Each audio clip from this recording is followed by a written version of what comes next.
That's what I do. Welcome, welcome, welcome. Two more welcomes, one for the East Coast, one for the West Coast, part of our continuing series where we talk to reporters, writers, researchers, authors, activists, anybody on the left, anybody on the right. And we want to provide their perspective unedited and unaltered to you so that you could do this thing that was popular back when I was in high school called thinking for yourself. Maybe it'll come back, maybe it won't.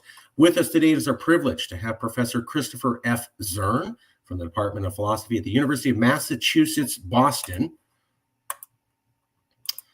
He is the professor of philosophy at UMass Boston, USA, specializing in social and political philosophy. Along with journal articles and book chapters, he has published 2 monographs, Deliberative Democracy and the Institutions of Judicial Review, and Axel Honneth, A Critical Theory of the Social. He has also co-edited 2 essay collections, New Waves in Political Philosophy and The Philosophy of Recognition, Historical and Contemporary Perspectives. He's been a professor of philosophy at UMass Boston. He's also a chairperson of philosophy there. He's an affiliate faculty at the same place. He also worked at Gast-Wissenschaftler Institute for Social Forschung, Frankfurt am Main, Germany. Associate professor, UMass Boston, also associate professor of philosophy, University of Kentucky, also Ohio University, and also some instructing and teaching at Northwestern University, PhD in philosophy in 1999, and also a bachelor's in philosophy from Wesleyan University. Some of the classes or work that the professors worked on is constitutional, interpretive, and public reason, seductive disanalogies, democratic constitutional change, bringing discursive ideals to legal facts, judicial review, discourse theory of law, the logic of legitimacy, bootstrapping paradoxes of constitutional democracy, deliberative democracy and constitutional review. And this is the book where I found the professor, Splitsville, Democratic Argument for Breaking Up the United States. But before we get into that, let's check in and see how well we did. Professor, did I say anything wrong about your background? Is there anything we need to correct? No, that all sounds like me. Okay. Yep. Okay, good. 20 or 30 years. All right, we'll keep the researchers around then. What you have, obviously, a strong background in philosophy and obviously in political politics, but then also it looks in constitutional theory. How is this? What is this book about, and how is it constitutional? So the book is basically an argument that says our democracy is in really bad shape, and it's not an accident. It's because of, in part, our constitutional institutions. And then one of the things that makes us in really bad shape is that we actually can't change those constitutional institutions. We're sort of locked into kind of a first experiment at constitutional democracy from 230 years ago that's not working so well right now, and it's not promising to get any better. So as a democratic theorist and as a constitutional theorist, I always had just sort of presumed that America was doing pretty well on this stuff. Not great. It could be a little bit better. It could be a little bit worse.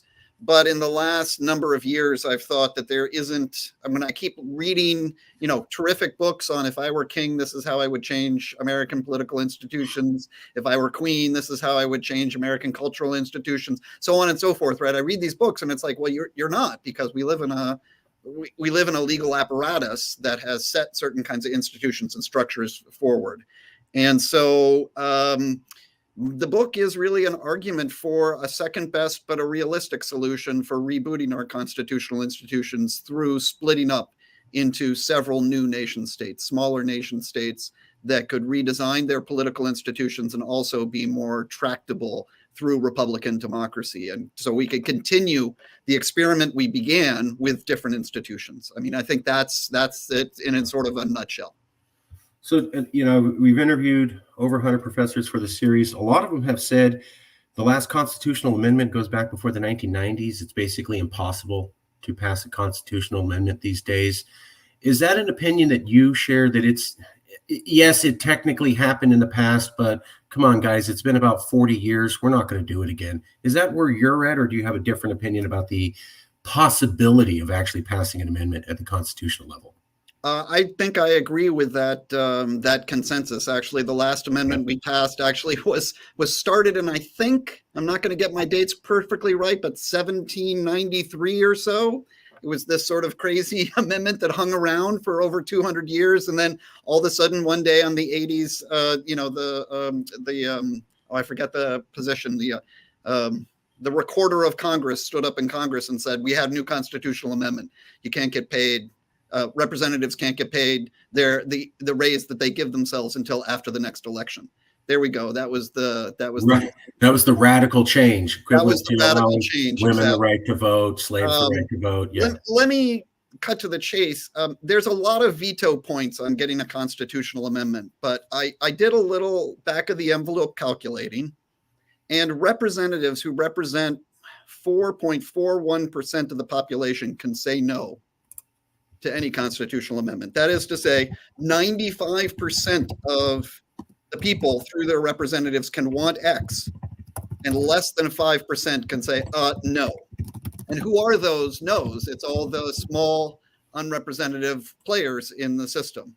So that is a really remarkable veto power. And it just so happens that we wrote a constitutional amendment clause in Article 5, and it's a bad one. But it's a kind of iron cage bad, as Sanford Ledvinson says. It's the iron cage of the Constitution. Yeah. So that's okay. So you come to roughly the same conclusion that we haven't passed an amendment in a long time. It's basically not going to happen. And I didn't know that 4% number, but wow, what an incredible threshold. You literally have to get everybody on board to pass something. Someone who represents 4% of the population can shut down the will of 96% of the population. I've heard the term tyranny of the minority, and that it's baked into the Constitution, and that we give a lot more power to small states. That worked great 250 years ago when the states weren't that different apart in size, but now you have California that's 37 times larger than Wyoming and has the same amount of representation in the Senate. Yep. Do you feel there's too much power in the Constitution to small states? That there's something to this theory of a minority of states representing a minority of the population has too much power? Yeah, I wouldn't say it's limited to just small states. There's all kinds of different kinds of representation throughout the system that allows for small representation to have a lot more power. Another way to put it is it makes it possible for to various kinds of politicians to grab and maintain power without majority support. There's a lot of opportunities to do that. And when you have such massive incentives for politicians who want to get power, I mean, after all, that's what politicians want to do. Fine. That's what we want them to do. We want them to use power according to how we vote them in. But if you can gain and maintain power without majority support, it's going to be in your interest to actually undermine democracy itself.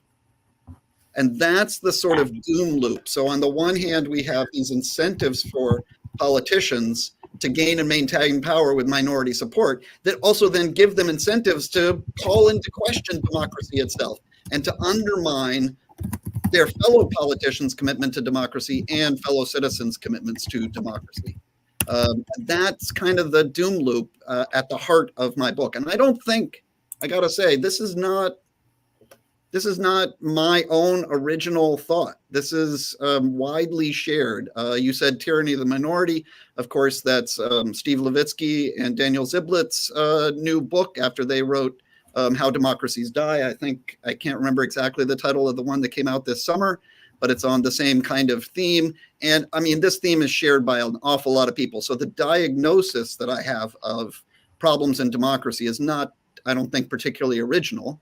I just think I have a way out of it. And other people have said, can't we all just get along better? That's roughly what I've come to. These are not, your prescription, your understanding of the situation is not original or unique, but the level of trying to come up with a solution to it is. And not to poison the well or anything, we did talk to Ilya Samin, who had a review of your book. I'll ask you a few questions about that. But one of the things that he said that I thought was very prescient was he said, look, I may have difference of opinion with Professor Zurn, but what's interesting, and I cannot disagree with him about, is that a few years ago, professors of his level would not have been writing books, and professors of my level would not have been doing book reviews. And now it is a reasonable topic for professors to write books on secession and professors to critically think about the possibility of secession. And he goes, that's a big change that didn't exist a few years ago. Would you agree with that?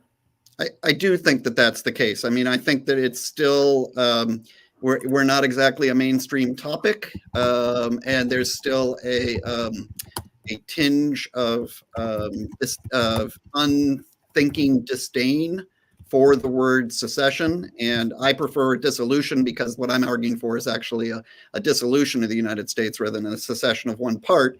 But it's a similar kind of breakup of the United States that's on the table, and I do think, yeah, it's a number of us coming from quite different directions, let's say, who agree that something like a political divorce is a useful way of getting out of a set of relationships that aren't working.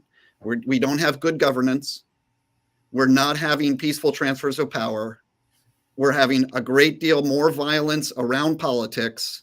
And we have real threat of what the political scientists call anocracy or electoral authoritarianism. That is to say, where elected officials are not actually responsive to majority rule, but they use democracy to get to where they want to go. As Erdogan of Turkey said, democracy is like a streetcar. You ride it to your destination and then you get off. And we really don't want to get off. I don't want to get off the idea of Republican democracy. That's a fundamental thing. And that goes along with elected representatives being able to throw the bums out and to put them into office. We need to be able to do both of those things. And I think we're going to lose the ability to do that in the near future. So you would agree that it is kind of a sign of the times that we're having higher intellectual orders of people jump into the subject. And a few years ago that we didn't do that. And now it's a reasonable topic for at least some to go, hey, we need to start talking about this. It's reasonable to have this conversation now. Let's take a look at the introduction. Splitsville, USA argues that it's time for a breakup to save representative democracy, proposing a mutually negotiated peaceful dissolution of the current United States of America into several new nations. It begins by examining the United States' democratic predicament, a road most likely headed for electoral authoritarianism, with distinct possibilities of ungovernability and violent civil strife. Unlike others who share this diagnosis, Zurn presents a realistic picture of how we can get to reform and what it would involve. It is argued that Splitsville represents the most plausible way for the American citizens to continue living under a Republican form of government. Despite recent talk of secession and civil war, this book offers the most extensive treatment yet of the issues we need to think through to enable peacefully negotiated political divorce. Is a peacefully negotiated political divorce legal in America, Professor? Yes. I'm no lawyer. I'm not going to play one on TV. But you have a background in Constitution. You're not completely averse to understanding that. Well, walk us through this to the public. So, I mean, there's two important bodies of law here. One is international law, and one is domestic law, that is U.S. law. So on the international stage, there is no legal bar to negotiated secession or dissolution. There's also no authorization for it. So at the international level, there are a number of things to think about when you're doing one of these things. And in one of the big difference between secession and dissolution here is that with secession, the large political entity that gets seceded from maintains the international personality and the treaty obligations of the previous nation. Whereas in dissolution, you have to figure out if any of the nations or none are going to carry on that legal personality. So the most famous dissolution we have, in recent times, is the dissolution of the Soviet Union. One of the world superpowers dissolved itself into 15 new nation states with very little bloodshed and very little peace, almost entirely peacefully. I think the bloodshed's in the 600 or 700. I'd have to look in my notes to get the thing. People over 2 years, mostly in Belarus. So you have dissolution, and then of course you have to decide about what gets the international legal personality, and the Russian Federation was the one that took that over. So at the international level, there's no bar to secession or dissolution, and there's no legal framework for it. And you get almost the same result from the United States. There is one constitutional case that I found talking about secession, but that was what we call unilateral or non-consensual secession. So this was after the Civil War, and it was ruled that because in effect,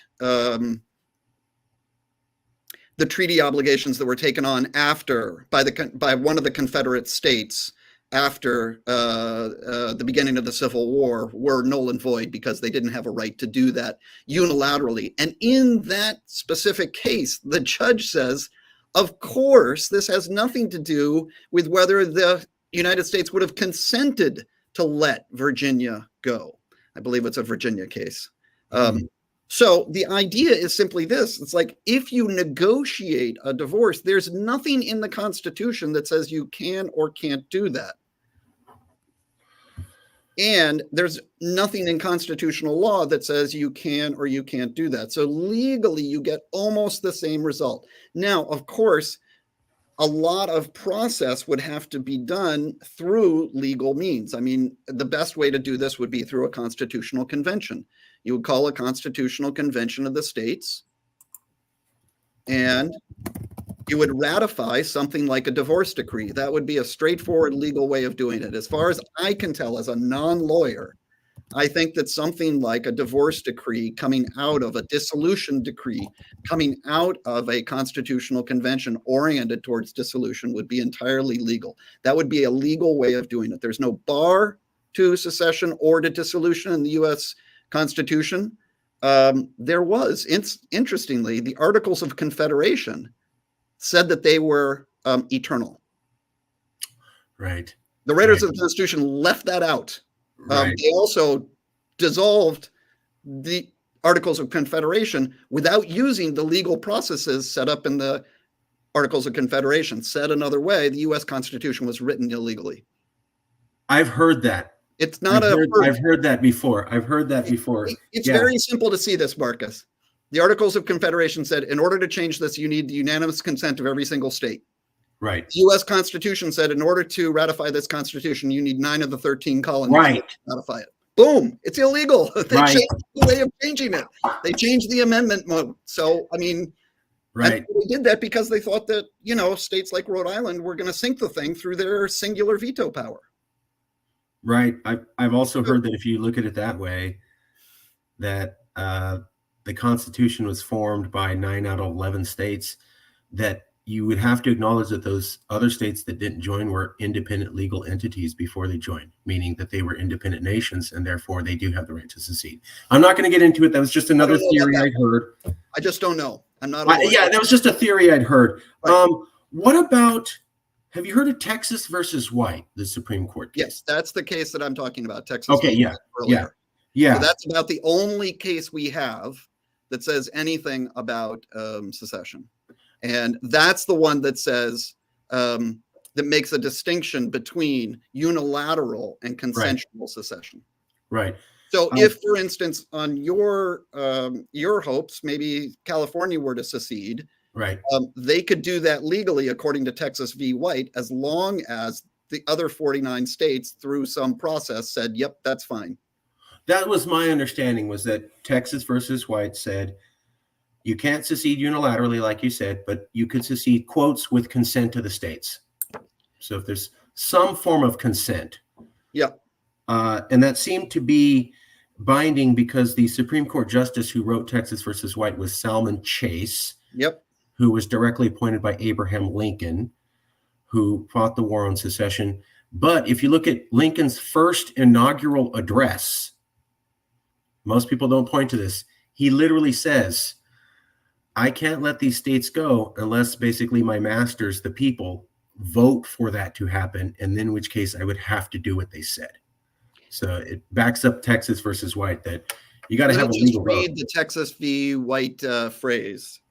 The union between Texas and the other states was as complete, as perpetual, and as indissoluble as the union between the original states.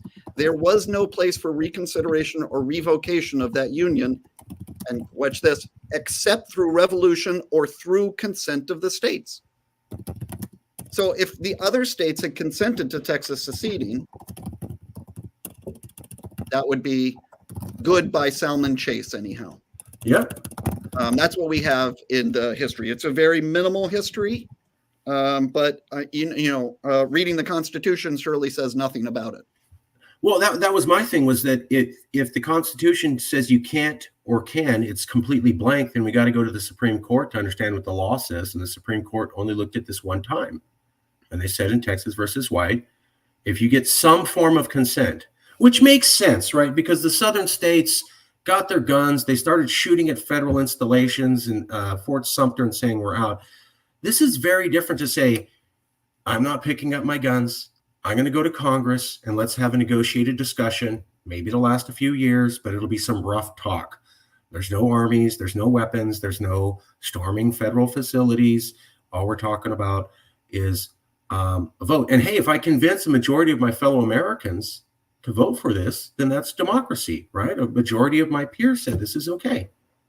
So, if secession for one or a set of states were the way to go, those people who wanted to lead that could hardly do better than looking at the series of court cases in Canada over the Quebec secession, because they sort of said, like, we don't have anything in our Canadian Constitution that says it has to go this way or this way, but we think it should go sort of in these kinds of steps and in a negotiation that iterates through a number of stages.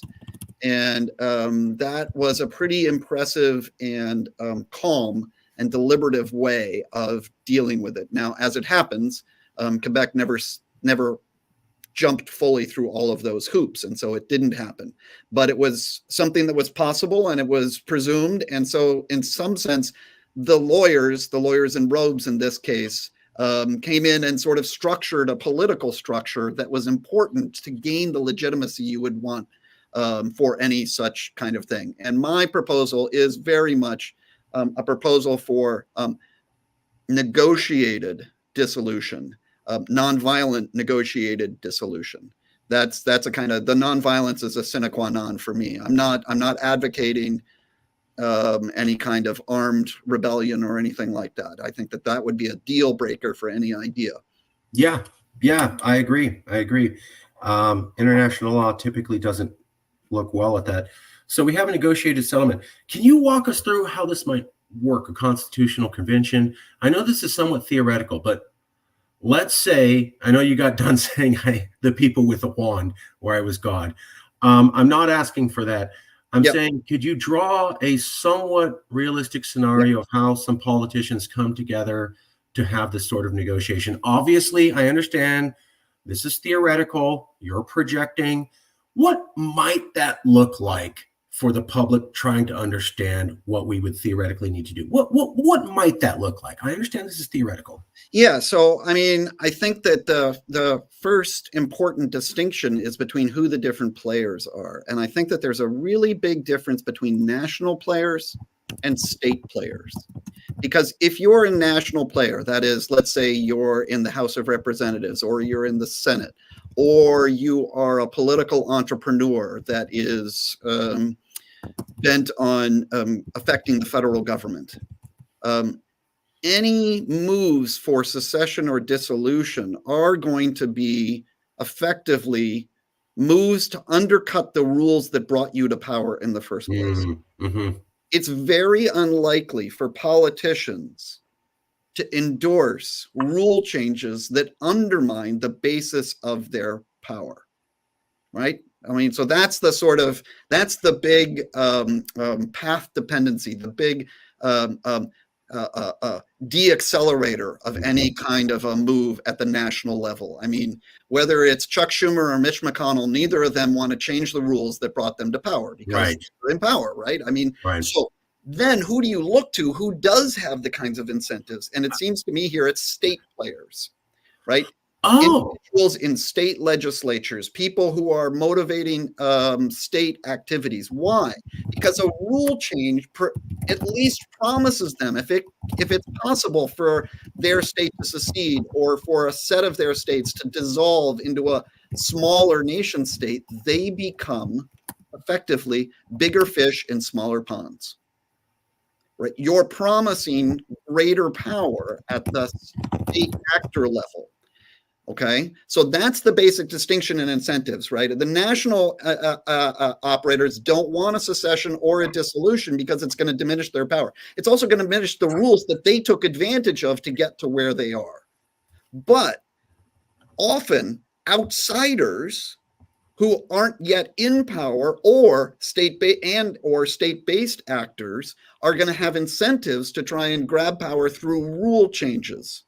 Right? Because that's going to bring them to the stage. It's going to promise them more prominence in a reconstituted new, let's say, post-American nation. So whether it's the Southern nation or the Western nation or the Northern nation or whatever your nation maps is, or whether it's the new nation of California or the Republic of California, it's going to give them more play, right?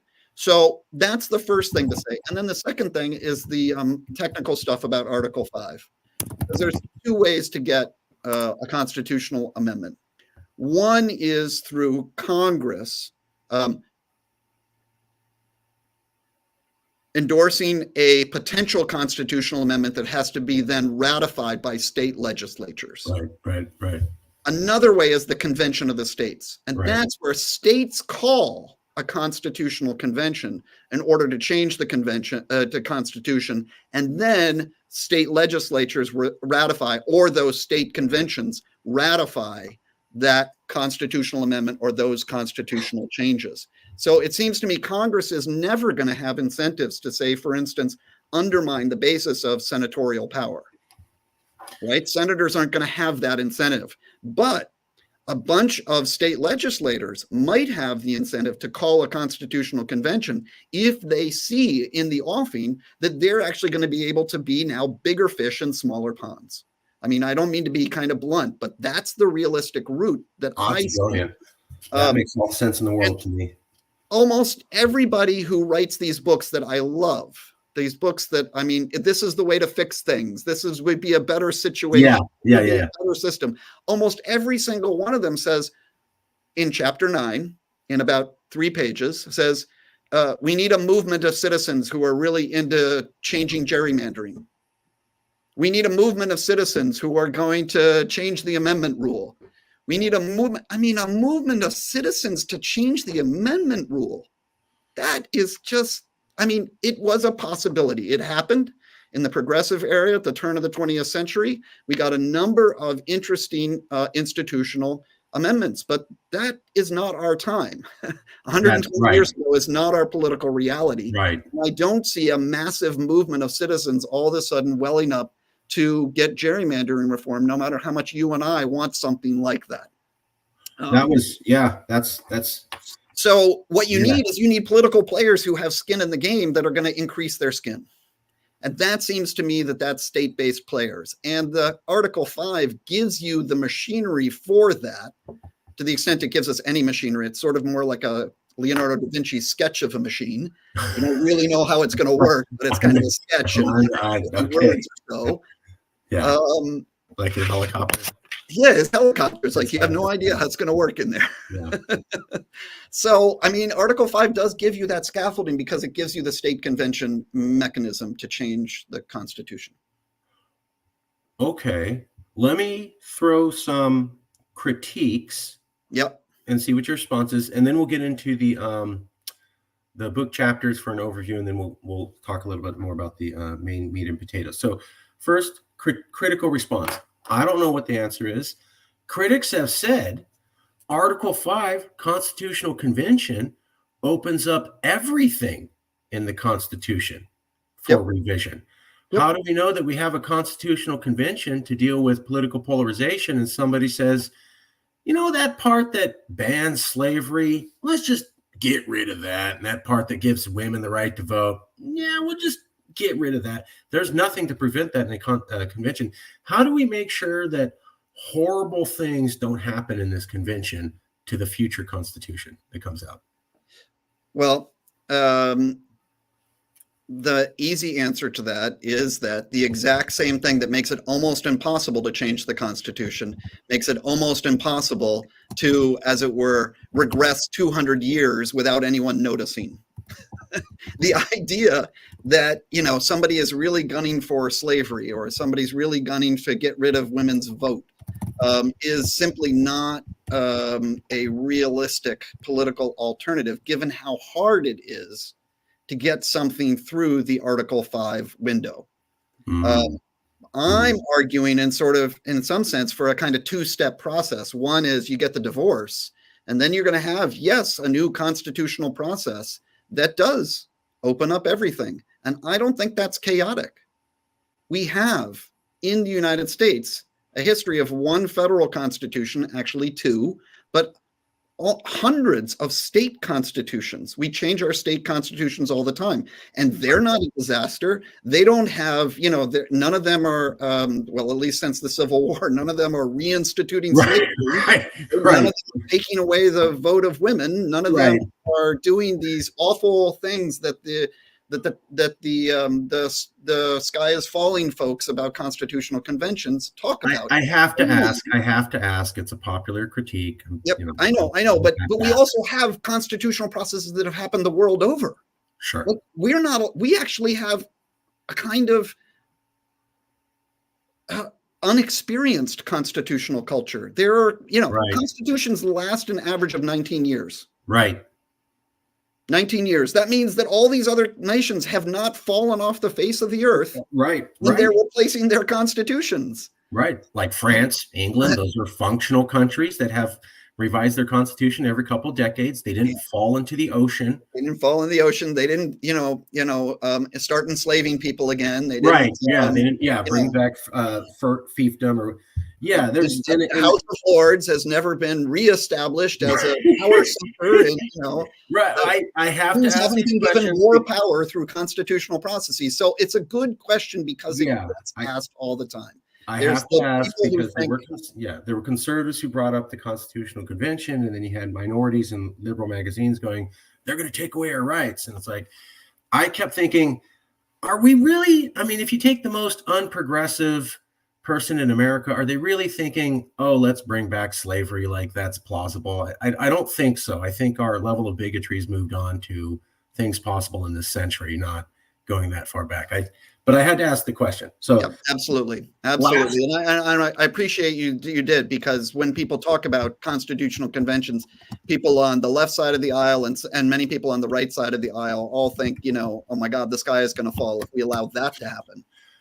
That was the response, because there was a lot of talk during, there were some conservatives trying to push that through for abortion. And then people are like, oh no, they're going to get in there and then they're going to take away all of our rights. And we'll end up something like, a kingdom in the 1500s with everybody living in serfdom or something.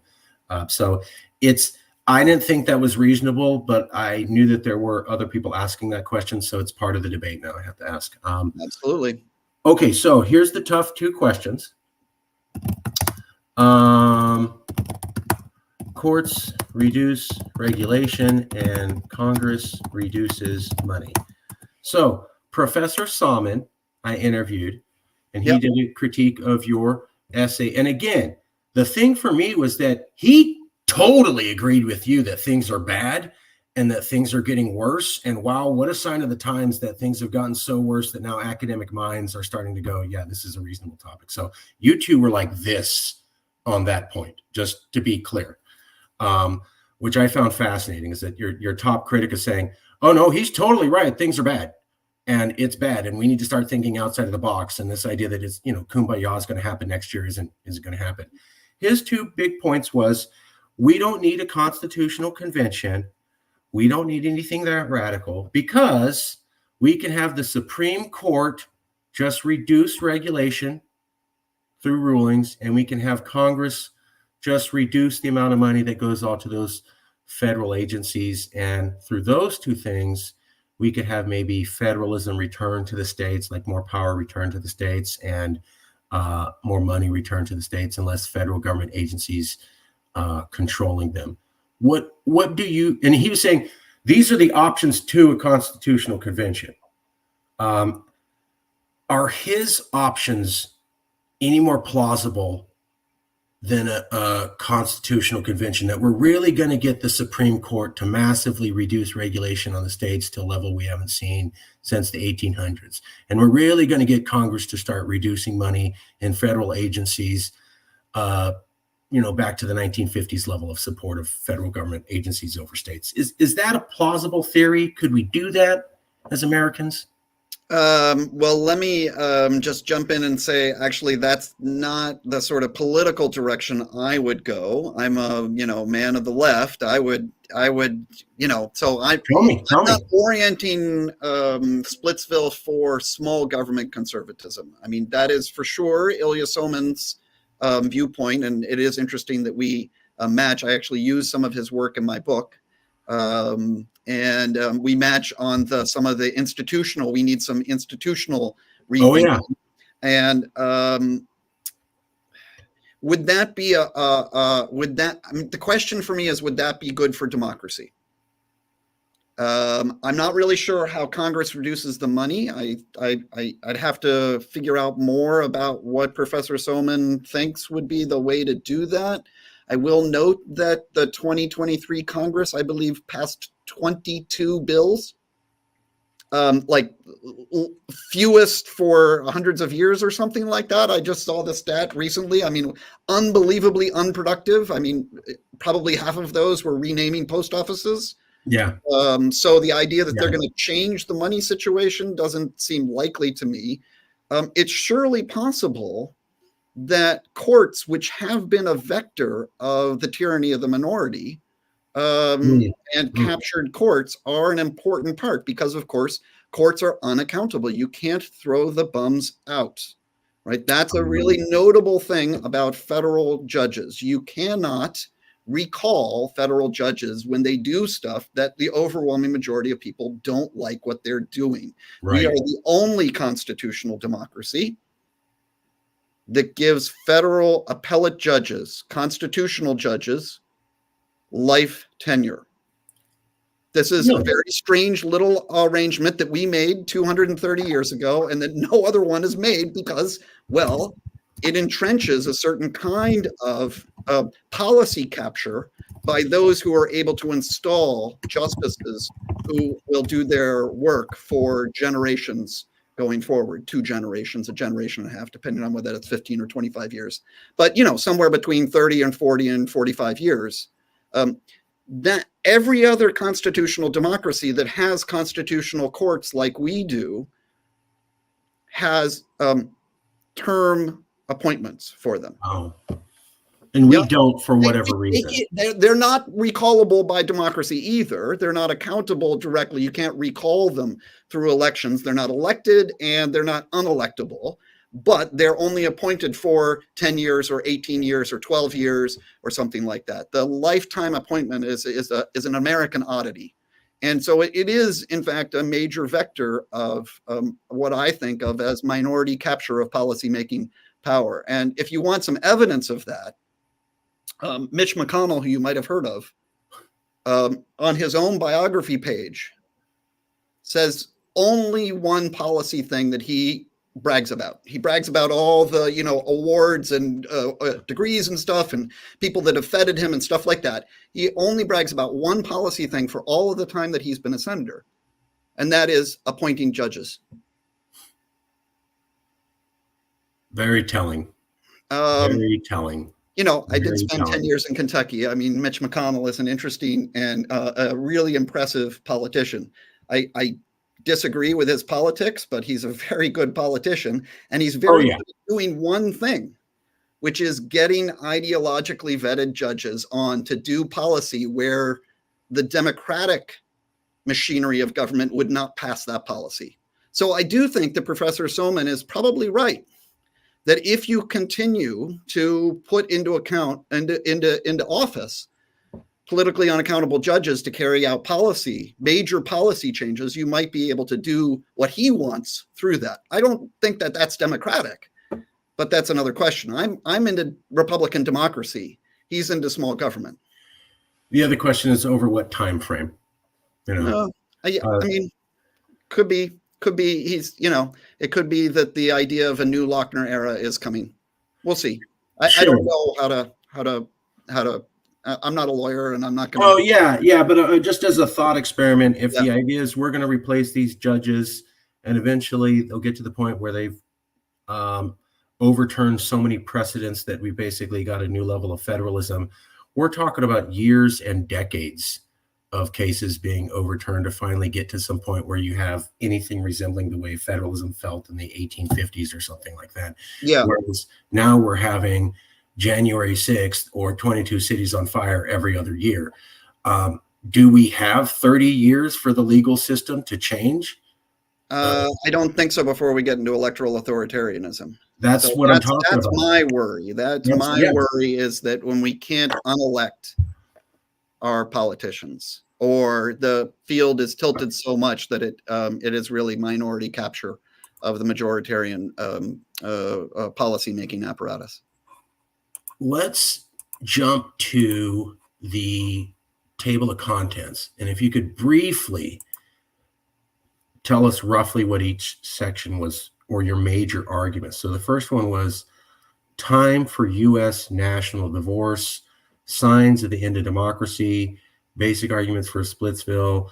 What do you mean by it's time for a national divorce and you see signs of the end of democracy? Yeah, well, I never really thought. I mean, I'm an American. I grew up here. I was born in the mid 60s, and I always thought, well, at least we do the peaceful transfer of power here. And in 2016, one of the two candidates for president said, yeah, I'm not going to pay any attention to elections. And what struck me was not what he said, because, there's a bunch of bloviators always around, right? What struck me is that everyone sort of went, oh, yeah, oh, well. Oh, well, there he goes again. He's not going to commit to the outcome of the election. And I was like, what? Not only did a major presidential candidate say he's not going to pay attention to the outcome of the election if he doesn't like it, but the rest of the chattering class just sort of said, oh, yeah, oh, well. I mean, there he goes again. There he goes again. But he telegraphed what he was going to do.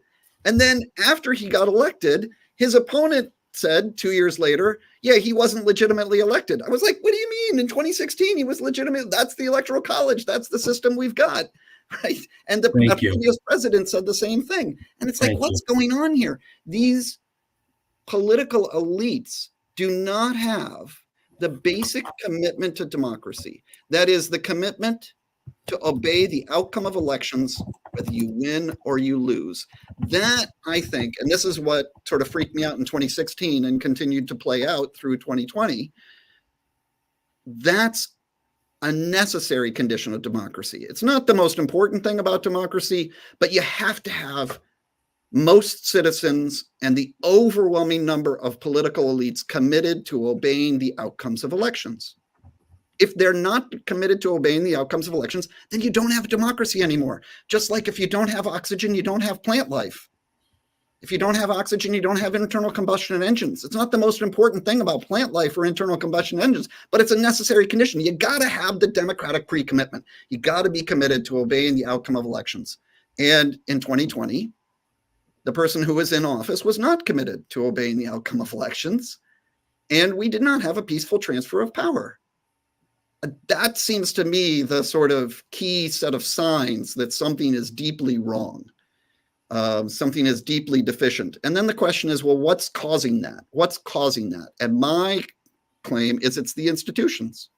Our institutions have caught up with us because our institutions incentivize politicians to grab power without majority support. And since they incentivize that kind of maneuver, they also incentivize those very same politicians and political entrepreneurs in the broader political space to undermine the commitment to democracy, to think that it's all a sham, it's all rigged, it's all not fair, it's all like, if you constantly undermine democracy, then of course you can grab power and still say you're kind of democratic. You still get the nice word to put after yourself that you're a Republican Democrat, but you're not, because you're not committed to the outcome of elections. You only want to obey elections when you win, and that's what authoritarians do. Authoritarians rig elections. Electoral authoritarians, which is the major form of sort of in between full-on autocracy and democracy, is these guys who, and gals, but mostly guys, who gain and maintain power with sham elections. Hungary, Turkey, Belarus, Russia. There's a spectrum of them in there. And it's not that you can never break the power. Poland looks like they have at least changed route a little bit. I've seen that. But, it's much harder to dispose of political elites that you don't want if they can actually rig the system. We had the most successful election in 2020 we've ever had. Highest voter turnout, most efficient counting of the things, least amount of sort of confusions and problems with the polls and so on and so forth. Highest voter turnout. I mean, it was an incredibly successful election. And it's being called rigged by those who want to gain and maintain power without majority support. They're incentivized by our institutions, because our institutions already reward certain kinds of minority players. You put that together with political polarization, and you get a kind of toxic doom loop where you're on your way to not being able to throw the bums out of office. If I may, it sounds like you're saying Trump was the result, but not the cause. Absolutely. He was just a good manipulator of the levers. Professor, I'm out here in California. Yeah. We really didn't react well to the election of Donald Trump. I'll spare you some personal stories, but I've heard from professors and lawyers and elected officials, everything was perfect. And then Trump came and he himself broke down the whole system. And if we just get rid of this super mega evil bad man who's more criminal than anything we've ever seen, everything's going to poof, snap back together. Totally true? I really disagree with that viewpoint. What? I really disagree with that viewpoint. I mean, it's not a fluke. The problems in our democracy were already happening before Donald Trump came along, and they will continue long after he has passed the scene. Why do you say that? Well, because we have a whole bunch of institutions that are sort of baked in. I'll give you my big five if you want. Big five. Big five. Go. Well, the most obvious is the Senate disproportionality. You already mentioned this before, where the size of California is 68 times, I believe, or 67 or 69 times the size of Wyoming, or, 58 times the size of Vermont, right? So we've got the Senate disproportionality. When you had a 50-50 Senate, I believe the split in actual representation was something like 57-43, right? And that's not even counting in the filibuster rule yet. You already have massive disproportional representation in the Senate. That's baked in. Right. The only way to get rid of equal Senates, 2 senators for every state, is for every single state to consent, or to get rid of the U.S. Constitution. Okay. Then you have a very strange set of ways we do elections. We allow politicians to draw their own districts. That's crazy. We allow politicians to choose their voters rather than voters choose their choose their representatives. We also allow the state legislatures to control the Electoral College. This was, of course, the vector that John Eastman wanted to use if Vice President Pence had followed through. It would have been then up to the House of Representatives to vote state by state, with each state getting exactly 1 vote. And there, of course, you get the disproportionality again. But before that happens, state legislatures control the electoral slate that they send to the federal government. Right. So this is just about the presidential election. Partisan districting is deeper than just the presidential election. Right. But and of course, you have the disproportionality of the electoral college. We're all familiar with that. Twice in the last 5 elections, the vote loser has been legitimately elected president through the electoral college system. And then, of course, you have the stacked and unaccountable judiciary. That's independent of all of this presidential election stuff that I was just talking about. And it's dependent on the Senate, of course, because now the disproportionality of the Senate, who confirms the justices, comes quite into play. And our friend Mitch McConnell comes back into the narrative. I mean, he's a really good player of that system. And then you have just for the audience at home. Yep. When I'm agreeing with the professor on Mitch McConnell, doesn't mean that I like what Mitch McConnell says. It just means to recognize the he's a political master. He knows how to swim in that pool. I like his ideas. That's where I'm at. Okay. So just because we're saying he's smart, like Reagan was a masterful politician, doesn't mean I thought Reagan's ideas were all perfect and wonderful, but I can recognize that the guy, he knew how to get Americans to think red is red and we all need to do this. So that's all we're saying. Okay. These are the top 5 big institutions not working. And then there's one last one, which is the unamendable Constitution, effectively unamendable Constitution. That means that any changes, right, can be effectively vetoed before they're even put forward, because you know that, for instance, Vermont is not going to sign off on that, or you know that Wyoming is not going to sign off on that, because it would mean a diminution of their power. And that is a really remarkable thing. You only need 13 state legislatures to turn down the ratification of any constitutional amendment. And those 13 state legislatures can represent as little as 4.41% of the US. That's right. That's the thing. So that last part about the unamendable Constitution is really the thing that is I don't know quite what the metaphor is, but it's the plastic that seals the whole deal. Okay. So I've asked some professors this question, and I always got the same response, and I thought the same thing. Why can't we go to 35 states who are small states with small population and say, guys, we need you to change the Constitution? And yeah, it will politically neuter you in a way that you haven't seen in 200 years. But for the good of America, you need to remove all that power you guys have so the country can function well. What chance will 35 states say, yes, politically neuter us in ways that we haven't had power since 1776? Well, I think your question, the way you frame it, in some sense answers itself. And I'll just add just a little bit of flavor. Who are you actually going to? You're not going to, a few priests or upstanding citizens in the community. You're going to politicians. And I have nothing against politicians. We elect them because they have the ambition to hold power. True. That's why they run for election. Those are the people who want to run things.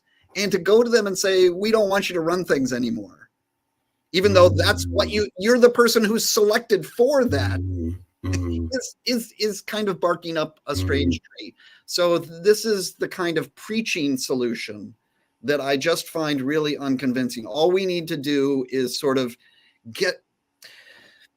pull up our bootstraps and, get our citizenship on and get out there and do the right thing. And that's great for a whole bunch of stuff, but it doesn't work for representative democracy. And that's precisely why somebody like Madison said way back in the Federalist Papers, this design of the institutions is not to bring to power virtuous people, but to play the ambitions of ambitious people off of one another. Yeah. Right? That's the way you do representative democracy. You've got people who want to have power, and you want to elect them in such a way with the kinds of institutional structures that make it so that their ambition ends up doing the right thing. Yeah. So I just don't find those preaching solutions like you just laid out. They're just unrealistic. Was it John Adams or Benjamin Franklin said at the Constitutional Convention, it was a pit of vipers. we think of all the founding fathers as these great guys, but they were describing each other in not nice terms when they were actually having the, they were going, hey, not everybody here's a straight up person.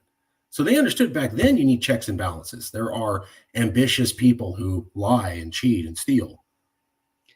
So that is one of the glories of a Republican system, is that it plays off various centers of power and ambitious people without thinking that you're suddenly going to turn ambitious people into altruists. Right. It's I found the founding fathers to have a very good understanding of humans, of the best we could be and the worst that we could be. And they were trying to come to, we want the best, but come on, guys, not everybody's going to be a saint. Come on. We know that, right? So they seem to be, and of course, they did try early on to have one virtuous politician, and that was going to be the president. And within 2 election cycles after Washington, right, partisan parties took over, and that idea was basically given up. That's right. The 12th Amendment, for instance. That's right. Thank you. A lot of people in America aren't aware that political parties weren't planned. They weren't programmed. They just kind of occurred. And there were American founding fathers who said, oh my God, that'd be the worst thing ever. Right. But electoral democracy, representative democracy as we know it now, having run the experiment for 230 years in, hundreds of countries with hundreds of different constitutions, is a party game. It is. Is there any country that's able to run without political parties? I'm not familiar with that. They all have. Well, let's just say any democratic countries. Sure. Yes. Yes, of course. Okay. Part 2. What is this? Diagnose democracy imperil, the circumstances of politics and democracy, the democratic predicament. We no longer share a sufficient democratic pre-commitment.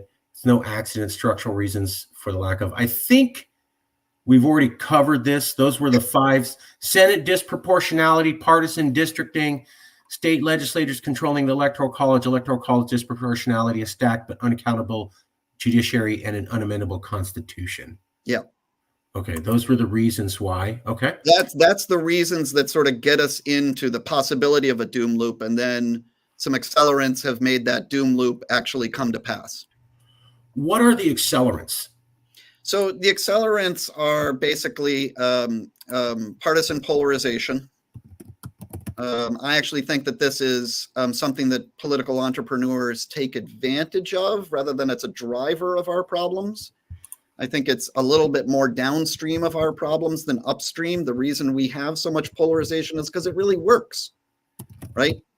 It really works when you have only a 2-party system to make you hate the other party. If you have a multi-party system, it actually doesn't work that well for politicians to trash talk their opponents quite as much, because they might need them in order to form a government. So the fact that we have a 2-party system means that partisan polarization is one way in which you can sort of, as an entrepreneur, you can kind of gin up a lot of support for your not majority position, but you can, kind of ram it through if you've got the institutional wherewithal to do it.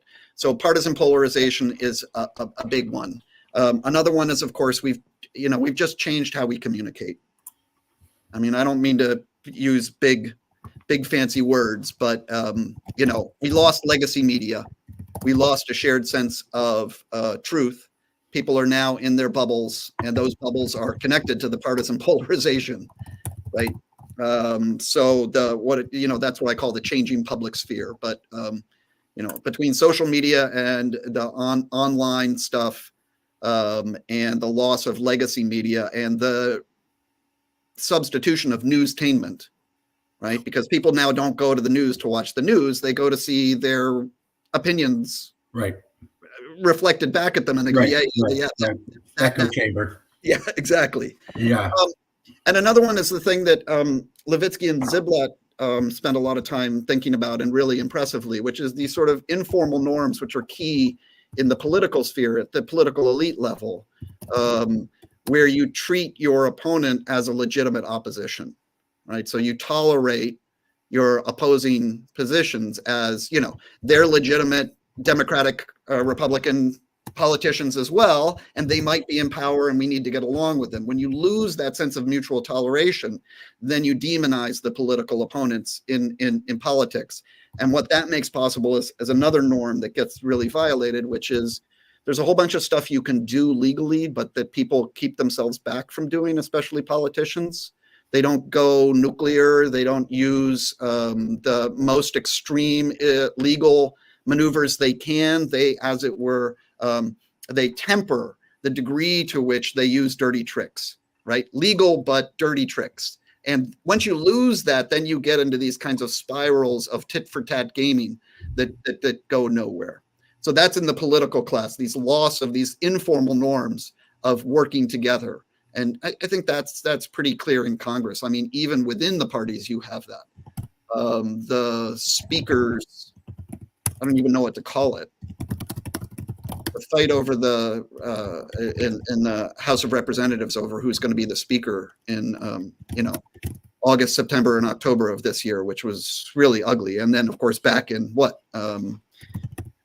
February through April about who is going to be the speaker in the first place. So the coming to power of Kevin McCarthy and the losing of power of Kevin McCarthy are these kinds of, you've lost the sense of the informal norms that make these kinds of institutions work. Yeah. And then I think the fourth accelerant is simply a fair amount of, and this happens in every constitutional democracy, but maybe it's a little bit more extreme in the United States, as you get what I call, not originally, economic capture of the policymaking apparatus.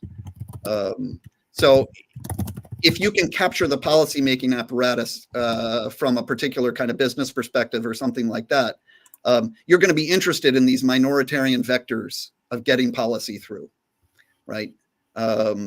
There's pretty good social scientific evidence that, in fact, the policy outcomes in Washington really match very well the economic elite's policy preferences and don't match ordinary folks' policy preferences.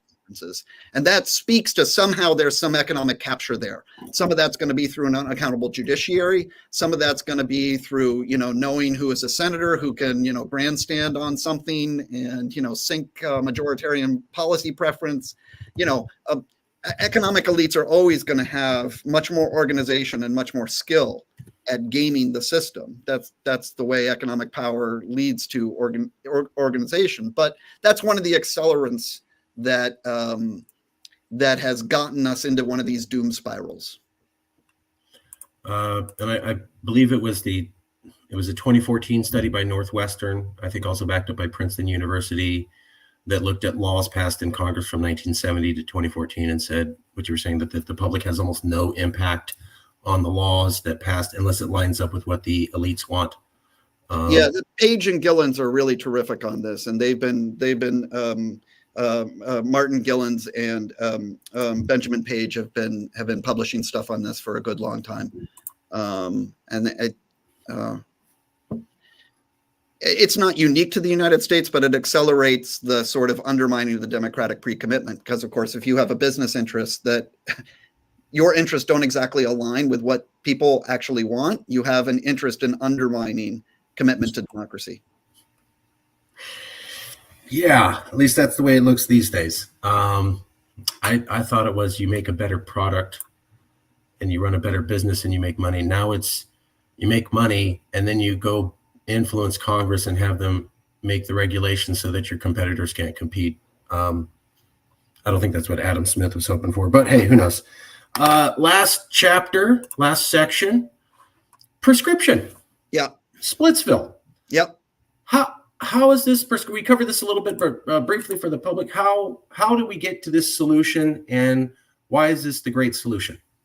So if you can split up the United States into several new nation states, each of those new nation states would have to look at how they're structuring Republican democracy. What are their institutions? How do they work? And they would look around the world. We've got hundreds and hundreds of experiments in what works and what doesn't work. We have a lot of knowledge since we took the first shot at this 230 years ago, 240 years ago. I mean, we took a couple of shots at it and we did pretty well for a first go, but you don't want to drive the first car that was ever invented for the next 200 years.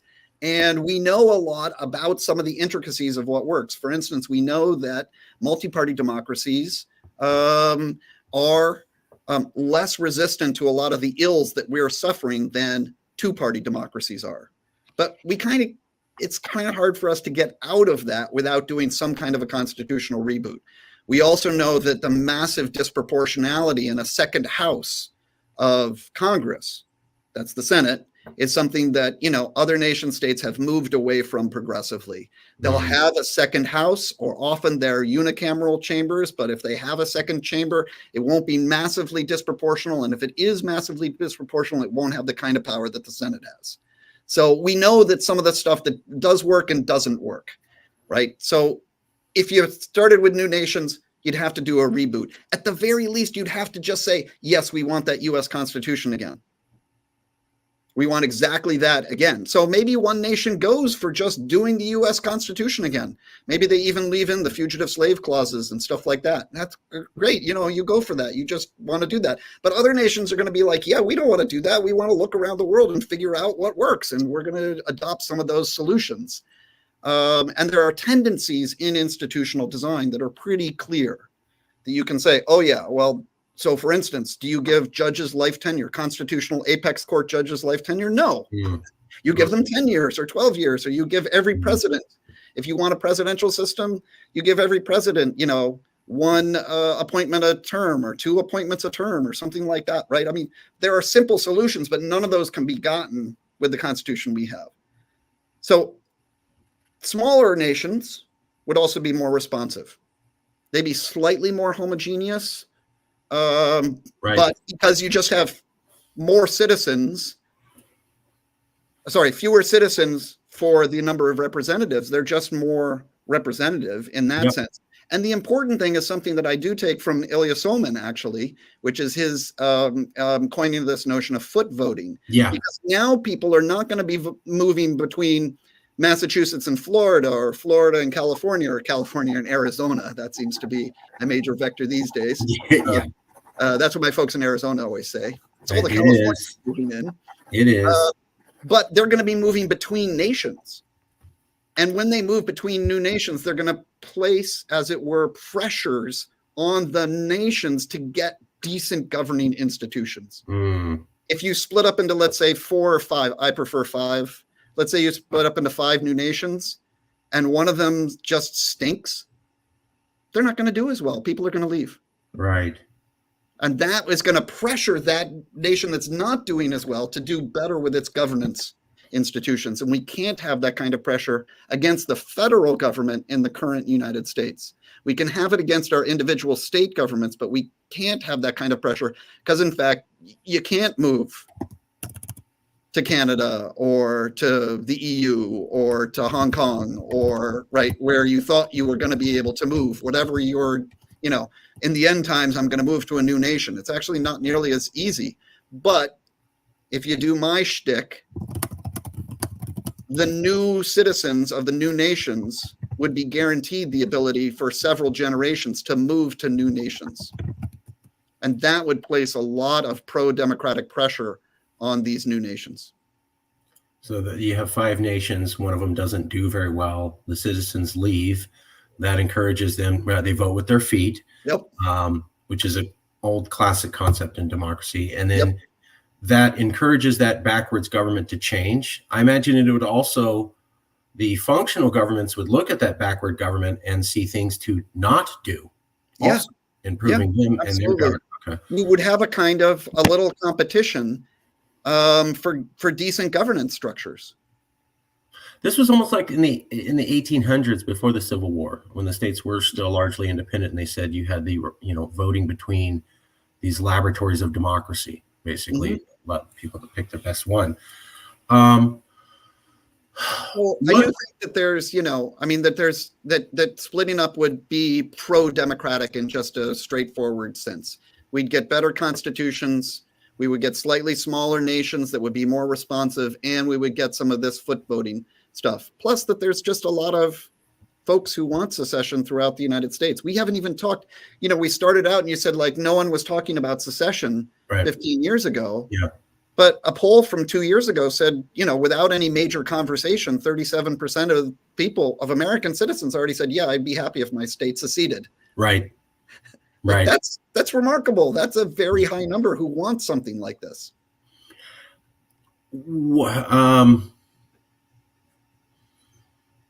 Could I ask you for a personal story? Okay.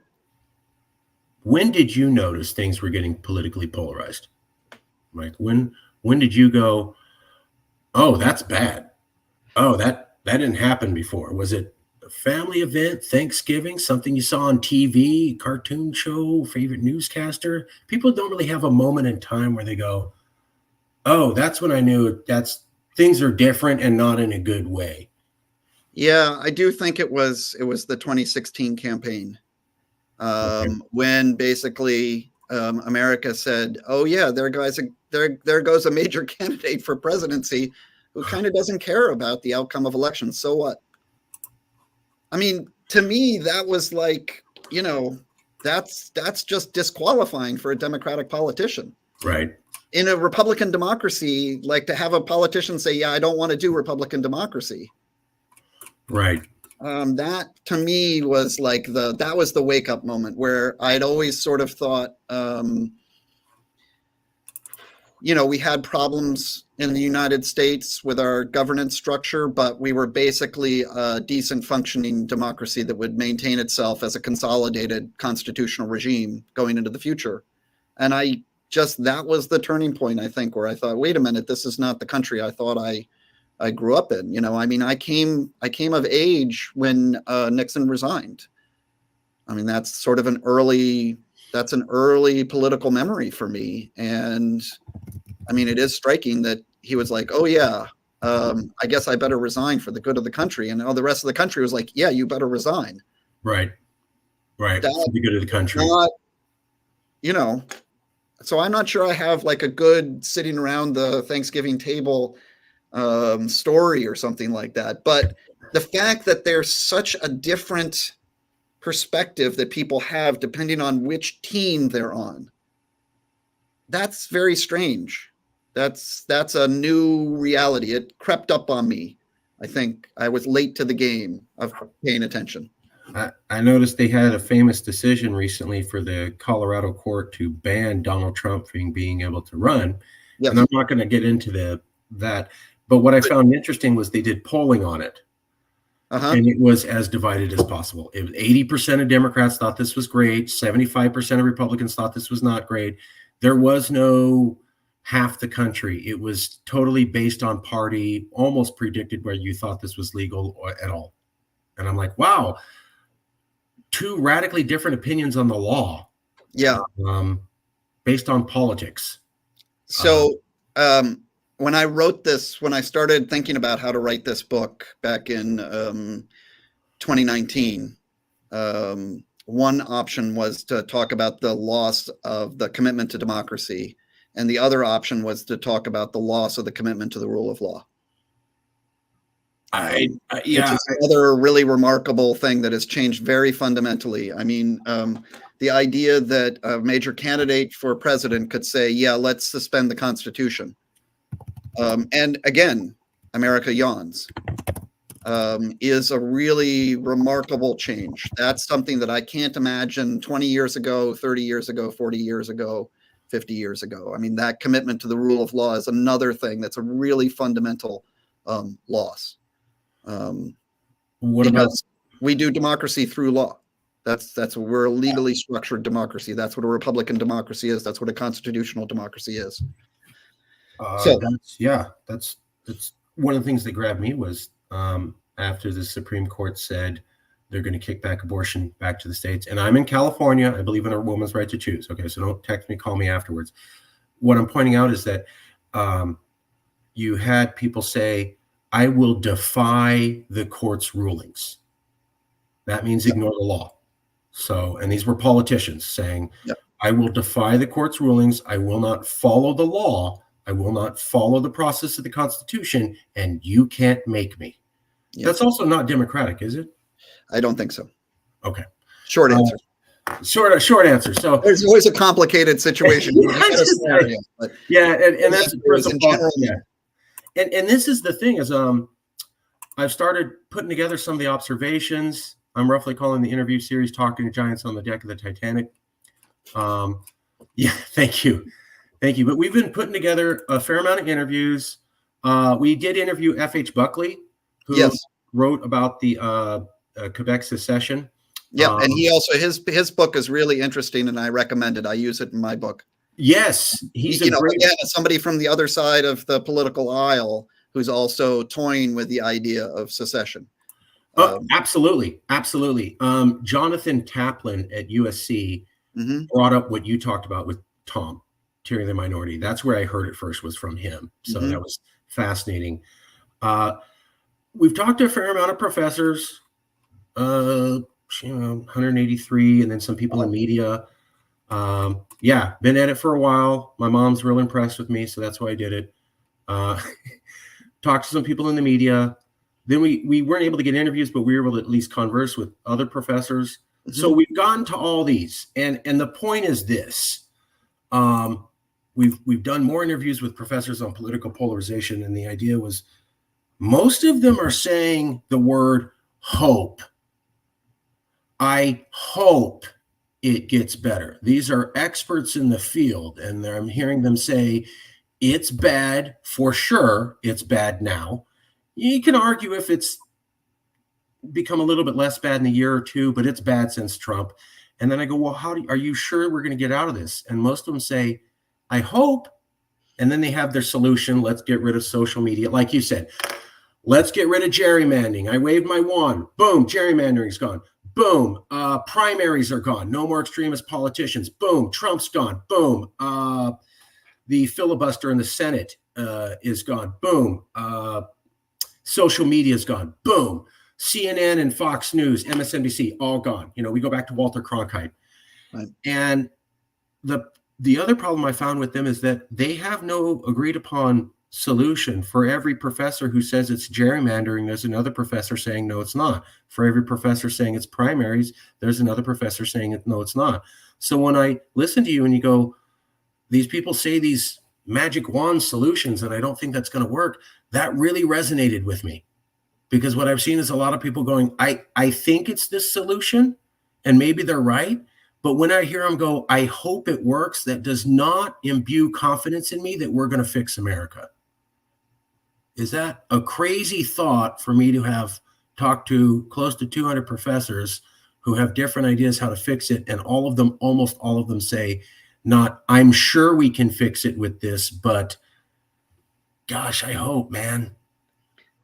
It's a pessimistic time for those of us who study constitutional democracy. I was hoping you were going to say something really uplifting, like my uplift is, I gotta say, my solution, such as it is not the one I want. The one I want is just a straight constitutional convention that does a couple of amendments to fix a few things. But I don't think that's realistic. I think what's realistic is we get people really disliking each other, and we do that in a regionalized way, so that Northeasterners hate Southeasterners, and Southeasterners hate Midwesterners, and Midwesterners hate Westerners, and Westerners hate Texan folks, and they're like, let's just divorce, right? Because the cool thing about a divorce is you don't need to agree on what the problem is. You don't need to agree on what the solution is. You just need to agree this relationship doesn't work, and I want to end it. And then you start new relationships. That's the key thing about a divorce. A divorce isn't where everybody agrees what all the problems are and all the ways to fix it. A divorce says we can't make this one work because we don't get along. So my route is an ugly route. It's a route of negative politics. It's a route of regionalizing dislike and having political entrepreneurs operationalize that to get us to a divorce decree. That's not nice. It's not what I want. It's not the America I want. It's not the America I grew up in, but it's a way of keeping constitutional democracy for current American citizens into the future. That's not a hopeful message, but it's a message of possible change. I think it's a realistic one. My parents got divorced when I was a child, and it bothered me a lot. But one of Mine the too, so maybe this is why I like the yeah, but on the other half, I have seen friends whose parents did not get divorced and who hated each other and started to hit each other and name call each other. And that kid came out worse because they had to watch, like, these two people, if they got divorced at one point, they could have kept the level here, anger here. Because they were stuck together, the anger just kept rising and rising and rising. And the kid watches this whole thing. And I'm thinking, yeah, divorce isn't what I want, but a child watching two parents beat on each other's worse. And I'm wondering if we're looking at the same thing with America. Yeah, divorce is not what we want, but people stormed the Capitol on January 6th because they were mad. The violence is going to continue, and it's going to, I believe, the political violence is going to continue and perhaps escalate. The indicators are there. Barbara F. Walters' book on how civil wars start is terrific. I really recommend it. I rely on it for thinking about what the indicators are, and all of our signals are going off that increased political violence is going to happen. And of course, politics is in one sense the opposite of violence. Right. Politics is the nonviolent resolution of disagreements, and violence is the violent resolution of disagreements. And we want nonviolent resolution of disagreements. We want it to be democratic, nonviolent resolution, and we want politics to work. And a government that passes 22 really pathetic bills in a whole year and can't get its act together it's not doing its governance function. That would be equivalent to the parenting function, right? Right. Who are fighting aren't doing the parenting function, and they're doing it violently. And those are all things we don't want. We want decent governance. We don't want to have, the developed world's worst COVID death rate. We did. We did great at getting a vaccine. We did great at making the economy come through in comparative sense. But in terms of death, our death rate is remarkably higher than other consolidated. That's just a governance failure. We want good governance. We want nonviolent governance, and we want democratic governance. Those are the three things we want, and I don't think we're going to get those on our current trajectory. That's where I'm at too, because I worry about what if there's another January 6th and then another one, and do people get sensitized or desensitized to that, and then we find ourselves kind of where Colombians found themselves during the era of Pablo Escobar. They kind of had a working government, and then it kept getting corrupted. And the next thing you know, there's tanks blowing away the doors to the Supreme Court, and it's stormed with troops. And I thought that could never happen here. Right. And then I saw January 6th. And that made me think, oh, you need to open up your mind. Yeah. Okay. On that cheery note, we'll wrap it up here. Last two questions. Last question for you. You're not me. You're a third-party person watching this interview. Boy, did they learn a lot. They've learned a lot. They didn't know certain things, but they're struggling to retain it all. Yeah. And they're saying, but there was this one thing the professor said about political polarization out of the whole hour, and I can't stop thinking about that one thought. What is that one thought, Professor?